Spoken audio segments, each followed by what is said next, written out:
voir en détail ce que c'est qu'un accident vasculaire cérébral. Commençons par orienter ce schéma. Ce qu'on voit, c'est une personne de profil, et c'est comme si on pouvait voir à l'intérieur de sa boîte crânienne. On va mettre quelques légendes pour s'y retrouver. On voit ici les os du crâne,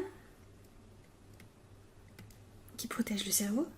Et on voit aussi les différentes parties du cerveau, avec la plus grande partie qui est formée par les hémisphères cérébraux. Et celui qu'on voit de ce côté, ce serait l'hémisphère cérébral gauche. On a ici le cervelet. Et cette partie qu'on devine ici à la base du cerveau et qu'on appelle le tronc cérébral. On va se concentrer maintenant sur les vaisseaux sanguins. Les vaisseaux que j'ai représentés en bleu, ce sont les veines qui drainent le sang en provenance du cerveau. Et ce qu'on voit en rouge sur ce schéma, ce sont les artères qui amènent le sang au cerveau. Celle qui est la plus en avant ici, c'est l'artère carotide interne. Et puisque c'est le profil gauche de cette personne qu'on est en train de regarder, c'est l'artère carotide interne gauche, qui se divise pour donner une artère cérébrale antérieure,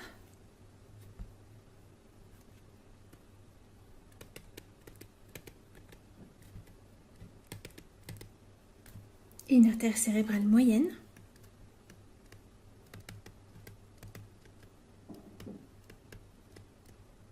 et ce que j'ai représenté ici, ce serait l'autre artère cérébrale antérieure, celle qui serait issue de l'artère carotide interne droite, et qui a la particularité d'être reliée à l'artère cérébrale antérieure gauche par une petite artère qu'on appelle l'artère communicante antérieure. Si on s'intéresse maintenant à la vascularisation postérieure du cerveau, ce qu'on voit ici, c'est une artère qui chemine à travers les vertèbres cervicales et qu'on appelle logiquement l'artère vertébrale. Ça aussi, c'est une artère qui existe en deux exemplaires, une à droite et une à gauche. Et ce que font ces deux artères vertébrales droite et gauche, c'est qu'elles se rejoignent en avant du tronc cérébral pour former le tronc basilaire. Et sur leur chemin, les artères vertébrales et le tronc basilaire donnent naissance à plusieurs artères à destination du cervelet et du tronc cérébral, avant de se diviser en deux artères cérébrales postérieures.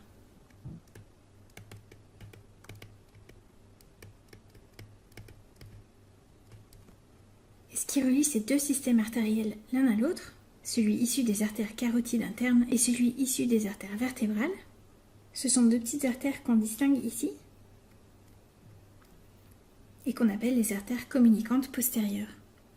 L'avantage de ces anastomoses artérielles, c'est que, quand elles fonctionnent bien, on a un moyen de communication entre le système artériel antérieur et le système artériel postérieur du cerveau, et c'est l'ensemble de ces structures artérielles qu'on appelle le polygone de Willis.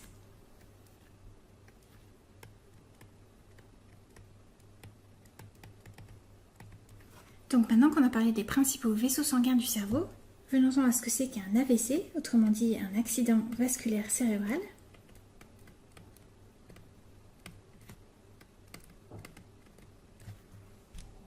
Et si on reprend ces termes un par un, ce qu'on comprend, c'est qu'il s'agit de quelque chose de brutal, d'un accident qui concerne les vaisseaux sanguins, et pas n'importe quel vaisseau sanguin, ceux qui sont à destination ou en provenance du cerveau et de ses différentes parties. Le nom qu'on donne parfois aux accidents vasculaires cérébraux dans le langage courant, c'est ce qu'on appelle une attaque. Et là aussi, ce qu'on voit bien, c'est qu'il s'agit de quelque chose de brutal, parce que le point commun de tous les accidents vasculaires cérébraux, c'est qu'on a d'un seul coup une interruption du flux sanguin,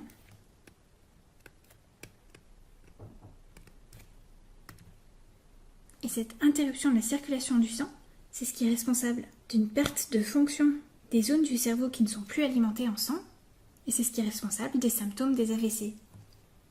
Si on fait un peu de place, ce qu'on va voir maintenant, c'est qu'il y a plusieurs sortes d'AVC. En fait, il y a deux grandes catégories d'AVC qui n'ont pas le même mécanisme. Et le premier type d'AVC, qui est aussi le plus fréquent, c'est quand, sur le chemin de la circulation du sang, on voit se former un caillot, et c'est ce caillot de sang qui bloque la circulation du sang dans ces vaisseaux. Disons que par exemple, c'est quelque chose qui se passe au niveau de cette artère cérébrale antérieure. Disons qu'un petit caillot de sang est venu se bloquer par ici. Et bien c'est tout le tissu cérébral situé en aval de cet obstacle, qui est normalement irrigué par cette artère, qui se retrouve à souffrir rapidement du manque d'oxygène et de nutriments, Il y a aussi un autre mécanisme par lequel on peut avoir un AVC. C'est le cas quand la paroi d'un vaisseau se rompt et laisse s'échapper du sang. Et ça, c'est quelque chose qui peut arriver par exemple en cas d'anévrisme, en cas de dilatation anormale de la paroi d'un vaisseau sanguin. Prenons l'exemple ici de cette artère cérébrale antérieure et disons que dans sa paroi, on trouve ici un anévrisme qui se dilate petit à petit. Ce qui peut arriver, c'est que cet anévrisme se rompe et qu'on se retrouve avec du sang qui s'échappe au niveau de la paroi de ce vaisseau.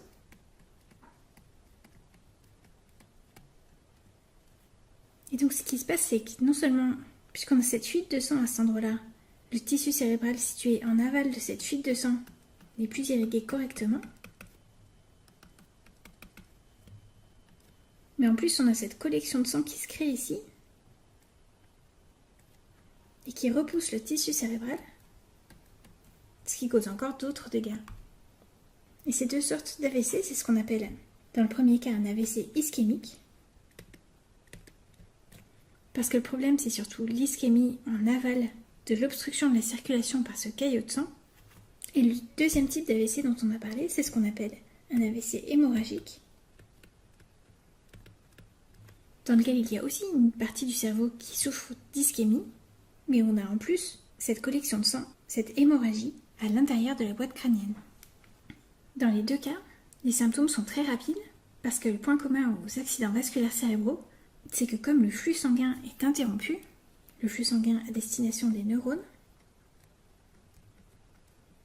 eh bien, ils se mettent rapidement à manquer de deux choses vitales pour eux, qui sont l'oxygène et le glucose. Et dès quelques minutes d'interruption du flux sanguin, les neurones commencent à souffrir de ce manque d'oxygène et de ce manque de glucose et commencent à mal fonctionner, ce qui donne des symptômes de façon brutale. Et les symptômes des AVC peuvent être très variés parce que tout dépend de l'endroit où s'est produit cette interruption du flux sanguin. On va prendre quelques exemples pour essayer d'y voir plus clair. Si on reprend l'exemple d'un petit caillot de sang, et disons que cette fois-ci il vient se loger au niveau de cette artère cérébrale moyenne, ça veut dire que dans les quelques minutes qui suivent, les neurones qui sont situés dans la région normalement irriguée par cette artère se retrouvent à souffrir du manque d'oxygène et de glucose.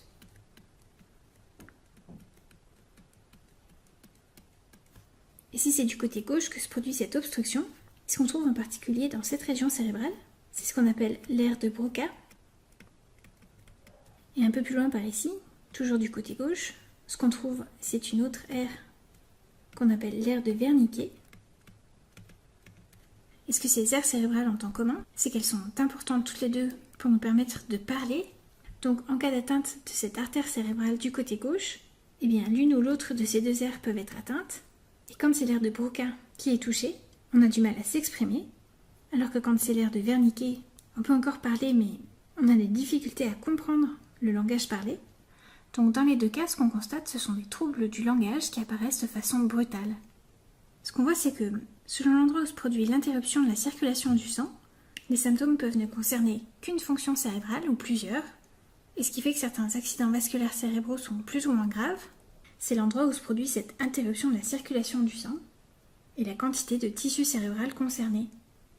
Donc par exemple, si on se retrouve avec un caillot de sang au niveau du tronc basilaire, c'est quelque chose qui peut avoir des conséquences particulièrement graves, parce qu'au niveau du tronc cérébral se trouvent des systèmes de régulation, par exemple de la respiration et de l'activité cardiaque, mais il y a aussi d'autres centres qui sont bloqués en cas d'interruption du sang au niveau du tronc basilaire, comme par exemple le centre de l'éveil, ce qui fait que si l'interruption de sang est totale, on se retrouve dans le coma.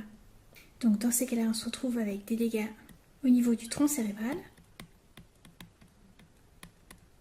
Et comme le tronc cérébral nous permet d'assurer des fonctions vitales de l'organisme, et bien dans ce cas-là, c'est le pronostic vital du patient qui est en jeu. Alors que ici, on a un tout petit caillot de sang qui se loge, par exemple dans cette artère-ci, ou loin à l'extrémité de celle-là, et bien on se retrouve avec une petite région du tissu cérébral qui souffre à cause de la présence de ce caillot. Et donc on se retrouve avec des conséquences très différentes selon l'endroit où se produit l'interruption de la circulation du sang. Ce qu'on peut se demander, c'est est-ce que ces lésions que j'ai représentées ici en gris, ce sont des lésions réversibles ou pas?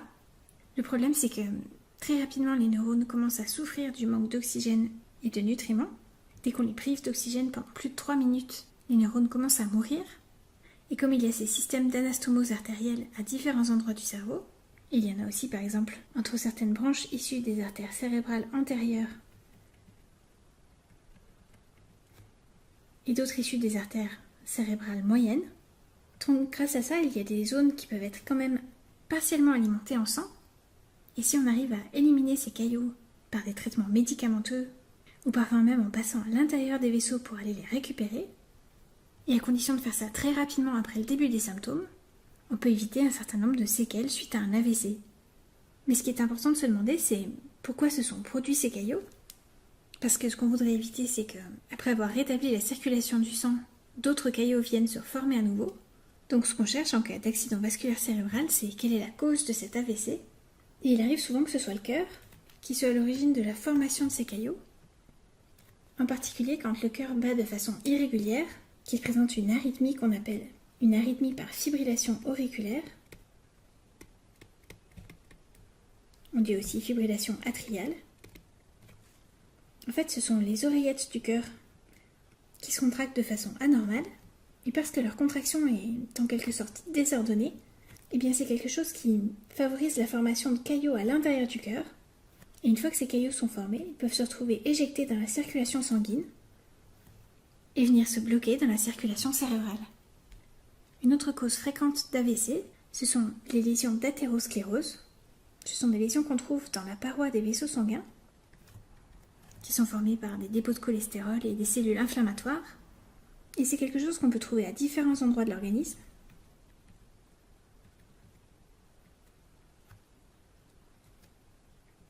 Et le problème, c'est que toutes ces petites plaques n'ont pas la même structure que la paroi normale des vaisseaux. Et non seulement elles gênent le passage du sang au niveau de ces plaques, mais en plus elles favorisent la formation de caillots à leur contact, qui peuvent ensuite se détacher et aller se bloquer plus loin dans la circulation artérielle. Et si par chance un caillot ne se bloque que de façon transitoire, ça peut arriver que l'organisme arrive à se débarrasser de ce caillot de sang s'il n'est pas de taille trop importante. Dans ces cas-là, c'est ce qu'on appelle un accident ischémique transitoire.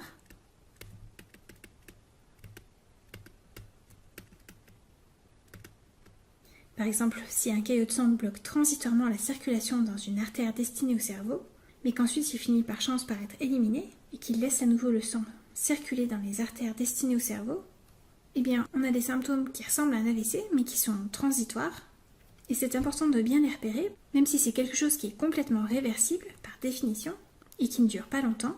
Avant on parlait de 24 heures, mais maintenant on définit un AIT en disant qu'il doit durer moins de 1 heure. Donc si on a tous les symptômes d'un AVC, mais de façon transitoire, eh bien ça vaut la peine de faire tout un bilan pour chercher les causes de cet accident ischémique transitoire, parce que ça pourrait très bien être le signe annonciateur d'un véritable AVC dans les jours suivants. Donc savoir repérer un accident ischémique transitoire, c'est quelque chose d'important, qui peut permettre d'éviter, par exemple, la récidive de la formation d'un caillot de sang, et donc d'éviter un AVC. Et il y a d'autres façons de diminuer le risque d'AVC, même s'il y a certains facteurs de risque contre lesquels on ne peut rien faire comme l'âge. C'est sûr qu'il y a plus de risques de faire un AVC quand on est plus âgé, mais on peut en faire à tout âge. Et une chose qu'on peut faire pour diminuer le risque d'AVC, c'est éviter de fumer.